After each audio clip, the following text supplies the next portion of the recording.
वीरता को, उनके साहस को, उनके पराक्रम को आज समर्पित करता हूं हमारे देश की हर माता को, देश की हर बहन को और देश की हर बेटी को ये पराक्रम समर्पित करता हूं। साथियों, 22 अप्रैल को पहलगाम में आतंकवादियों ने जो बर्बरता दिखाई थी, उसने देश और दुनिया को झकझोर दिया था। छुट्टियां मना रहे निर्दोष मासूम नागरिकों को धर्म पूछकर उनके परिवार के सामने, उनके बच्चों के सामने बेरहमी से मार डालना, यह आतंक का बहुत विभत्स चेहरा था, क्रूरता थी। ये देश के सद्भाव को तोड़ने की घिनौनी कोशिश भी थी। मेरे लिए व्यक्तिगत रूप से ये पीड़ा बहुत बड़ी थी। इस आतंकी हमले के बाद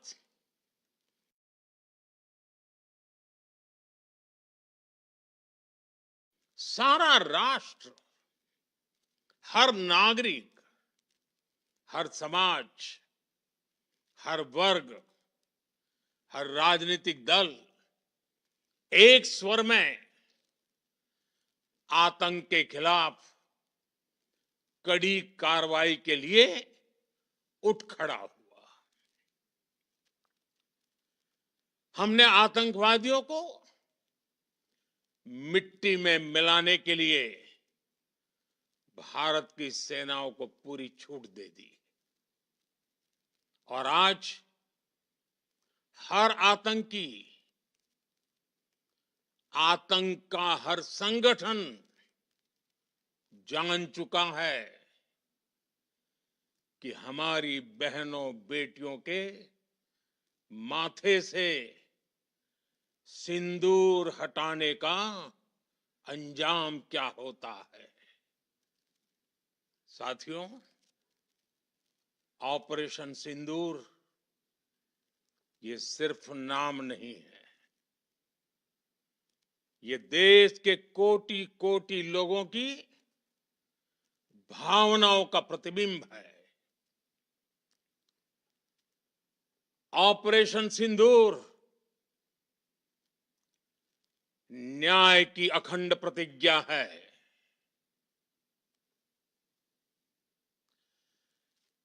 6 मई की देर रात, 7 मई की सुबह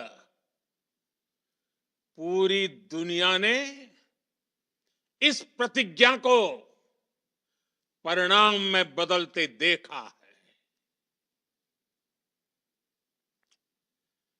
भारत की सेनाओं ने पाकिस्तान में आतंक के ठिकानों पर, उनके ट्रेनिंग सेंटर्स पर सटीक प्रहार किया। आतंकियों ने सपने में भी नहीं सोचा था कि भारत इतना बड़ा फैसला ले सकता है। लेकिन जब देश एकजुट होता है, नेशन फर्स्ट की भावना से भरा होता है, राष्ट्र सर्वोपरि होता है, तो फौलादी फैसले लिए जाते हैं, परिणाम लाकर दिखाए जाते हैं। जब पाकिस्तान में आतंक के अड्डों पर भारत की मिसाइलों ने हमला बोला, भारत के ड्रोन्स ने हमला बोला, तो आतंकी संगठनों की इमारतें ही नहीं, बल्कि उनका हौसला भी थर्रा गया। बहावलपुर और मुरिद के जैसे आतंकी ठिकाने एक प्रकार से ग्लोबल टेररिज्म की यूनिवर्सिटीज रही है। दुनिया में कहीं पर भी जो बड़े आतंकी हमले हुए हैं, चाहे 9/11 हो, चाहे लंदन ट्यूब बॉम्बिंग हो, या भारत में दशकों से जो बड़े बड़े आतंकी हमले हुए हैं, उन सब के तार कहीं ना कहीं आतंक के इन्हीं ठिकानों से जुड़ते रहे हैं। आतंकियों ने हमारी बहनों का सिंदूर उजाड़ा था, इसलिए भारत ने आतंक के ये हेडक्वार्टर्स उजाड़ दिए। भारत के इन हमलों में 100 से अधिक खूंखार आतंकवादियों को मौत के घाट उतारा गया है। आतंक के बहुत सारे आका बीते 2.5-3 दशकों से खुलेआम पाकिस्तान में घूम रहे थे, जो भारत के खिलाफ साजिशें करते थे। उन्हें भारत ने एक झटके में खत्म कर दिया। साथियों, भारत की इस कार्रवाई से पाकिस्तान घोर निराशा में गिर गया था, हताशा में गिर गया था, बौखला गया था। और इसी बौखलाहट में उसने एक और दुस्साहस किया। आतंक पर भारत की कार्रवाई का साथ देने के बजाय पाकिस्तान ने भारत पर ही हमला करना शुरू कर दिया। पाकिस्तान ने हमारे स्कूलों, कॉलेजों को, गुरुद्वारों को, मंदिरों को, सामान्य नागरिकों के घरों को निशाना बनाया। पाकिस्तान ने हमारे सैन्य ठिकानों को निशाना बनाया। लेकिन इसमें भी पाकिस्तान खुद बेनकाब हो गया। दुनिया ने देखा कि कैसे पाकिस्तान के ड्रोन्स, पाकिस्तान की मिसाइलें भारत के सामने तिनके की तरह बिखर गई। भारत के सशक्त एयर डिफेंस सिस्टम ने उन्हें आसमान में ही नष्ट कर दिया।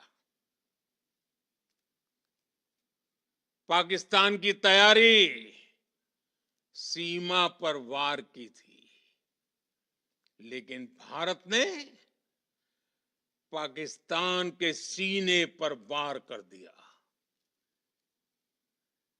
भारत के ड्रोन्स, भारत की मिसाइलों ने सटीकता के साथ हमला किया। पाकिस्तानी वायुसेना के उन एयरबेस को नुकसान पहुंचाया, जिस पर पाकिस्तान को बहुत घमंड था। भारत ने पहले 3 दिनों में ही पाकिस्तान को इतना तबाह कर दिया, जिसका उसे अंदाजा भी नहीं था। इसलिए भारत की आक्रामक कार्रवाई के बाद पाकिस्तान बचने के रास्ते खोजने लगा। पाकिस्तान दुनिया भर में तनाव कम करने के लिए गुहार लगा रहा था और बुरी तरह पीटने के बाद इसी मजबूरी में 10 मई की दोपहर को पाकिस्तानी सेना ने हमारे डीजीएमओ को संपर्क किया। तब तक हम आतंकवाद के इंफ्रास्ट्रक्चर को बड़े पैमाने पर तबाह कर चुके थे। आतंकियों को मौत के घाट उतार दिया गया था। पाकिस्तान के सीने में बसाए गए आतंक के अड्डों को हमने खंडहर बना दिया था।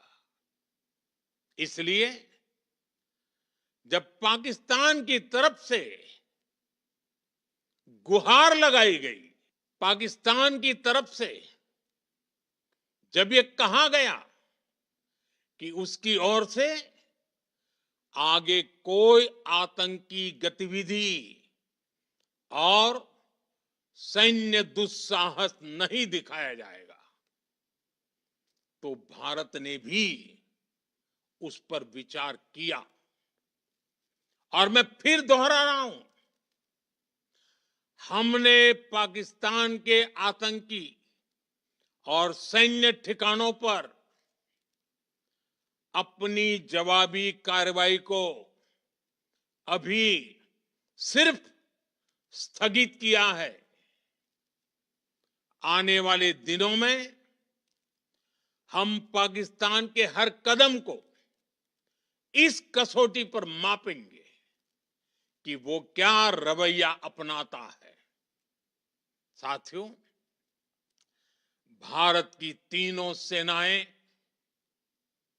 हमारी एयरफोर्स, हमारी आर्मी और हमारी नेवी, हमारी border security force BSF, Bharat के अर्धसैनिक बल लगातार अलर्ट पर है।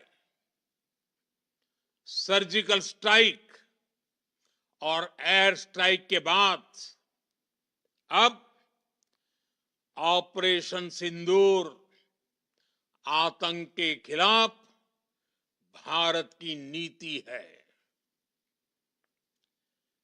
ऑपरेशन सिंदूर ने खिलाफ लड़ाई में एक नई लकीर खींच दी है, एक नया पैमाना, न्यू नॉर्मल तय कर दिया है। पहला, भारत पर आतंकी हमला हुआ तो मुंह तोड़ जवाब दिया जाएगा। हम अपने तरीके से, अपनी शर्तों पर जवाब देकर रहेंगे। हर उस जगह जाकर कठोर कार्रवाई करेंगे जहां से आतंक की जड़ें निकलती हैं। दूसरा, कोई भी न्यूक्लियर ब्लैकमेल भारत नहीं सहेगा। न्यूक्लियर ब्लैकमेल की आड़ में पनप रहे आतंकी ठिकानों पर भारत सटीक और निर्णायक प्रहार करेगा। तीसरा, हम आतंक की सरपरस्त सरकार और आतंक के आकाओं को अलग अलग नहीं देखेंगे। ऑपरेशन सिंदूर के दौरान दुनिया ने पाकिस्तान का वो घिनौना सच फिर देखा है, जब मारे गए आतंकियों को विदाई देने पाकिस्तानी सेना के बड़े बड़े अफसर उमड़ पड़े। स्टेट स्पॉन्सर्ड टेररिज्म का ये बहुत बड़ा सबूत है। हम भारत और अपने नागरिकों को किसी भी खतरे से बचाने के लिए लगातार निर्णायक कदम उठाते रहेंगे। साथियों, युद्ध के मैदान पर हमने हर बार पाकिस्तान को धूल चटाई है और इस बार ऑपरेशन सिंदूर ने नया आयाम जोड़ा है। हमने रेगिस्तानों और पहाड़ों में अपनी क्षमता का शानदार प्रदर्शन किया और साथ ही न्यू एज वॉरफेयर में भी अपनी श्रेष्ठता सिद्ध की। इस ऑपरेशन के दौरान हमारे मेड इन इंडिया हथियारों की प्रामाणिकता सिद्ध हुई। आज दुनिया देख रही है 21वीं सदी के वॉरफेयर में made in India defence equipments, इसका समय आ चुका है। साथियों, हर प्रकार के आतंकवाद के खिलाफ हम सभी का एकजुट रहना, हमारी एकता हमारी सबसे बड़ी शक्ति है। निश्चित तौर पर ये युग युद्ध का नहीं है, लेकिन ये युग आतंकवाद का भी नहीं है। टेररिज्म के खिलाफ जीरो टॉलरेंस, ये एक बेहतर दुनिया की गारंटी है। साथियों, पाकिस्तानी फौज, पाकिस्तान की सरकार जिस तरह आतंकवाद को खाद पानी दे रहे हैं, वो एक दिन पाकिस्तान को ही समाप्त कर देगा। पाकिस्तान को अगर बचना है तो उसे अपने टेरर इंफ्रास्ट्रक्चर का सफाया करना ही होगा। इसके अलावा शांति का कोई रास्ता नहीं है। भारत का मत एकदम स्पष्ट है। टेरर और टॉक एक साथ नहीं हो सकते। टेरर और ट्रेड एक साथ नहीं चल सकते और पानी और खून भी एक साथ नहीं बह सकता। मैं आज विश्व समुदाय को भी कहूंगा, हमारी घोषित नीति रही है, अगर पाकिस्तान से बात होगी तो टेररिज्म पर ही होगी। अगर पाकिस्तान से बात होगी तो पाक ऑक्युपाइड कश्मीर पीओके उस पर ही होगी। प्रिय देशवासियों, आज बुद्ध पूर्णिमा है। भगवान बुद्ध ने हमें शांति का रास्ता दिखाया है। शांति का मार्ग भी शक्ति से होकर जाता है। मानवता शांति और समृद्धि की तरफ बढ़े, हर भारतीय शांति से जी सके, विकसित भारत के सपने को पूरा कर सके, इसके लिए भारत का शक्तिशाली होना बहुत जरूरी है और आवश्यकता पड़ने पर इस शक्ति का इस्तेमाल भी जरूरी है। और पिछले कुछ दिनों में भारत ने यही किया है। मैं एक बार फिर भारत की सेना और सशस्त्र बलों को सैल्यूट करता हूं। हम भारतवासी के हौसले, हर भारतवासी का एकजुटता का शपथ, संकल्प, मैं उसे नमन करता हूं। बहुत बहुत धन्यवाद। भारत माता की जय। भारत माता की जय। भारत माता की जय।